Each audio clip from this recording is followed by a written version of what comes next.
أكيد شُفت الفترة اللي فاتت إن كان توجُّه الدولة نفسها في الاستثمار في وحدات فندقية، وشُفنا ده ببيان رسمي نزل على أكتر من قناة، فخلّيني أقول لك إزاي تستغل ده في صالحك.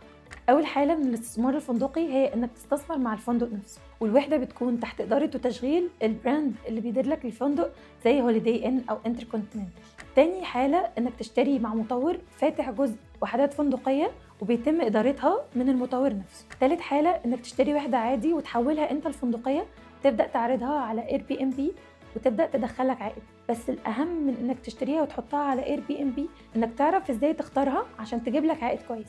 ممكن تختارها جنب معالم سياحية زي المتحف المصري الكبير وغيره من معالم إحنا عارفينها. ممكن كمان تختارها جنب أماكن جامعية بيجي لها الوافدين من برّه يتعلموا فيها زي الجامعات الInternational اللي عندنا الفترة دي في مصر. طبعًا الطلاب بيحتاجوها في أغلب أوقات السنة. فالاستثمار الفندقي مهم جدًا إنك تركّز فيه الفترة دي لإنه بقى العوايد بتاعته كبيرة جدًا، ولو عايز تستغله صح وتعرف تختار الوحدة بتاعتك إزاي، تابعني وهتعرف ده أو تبعت لي وهاقول لك كل التفاصيل. أنا نوران حسين باقدم استشارات عن العقارات.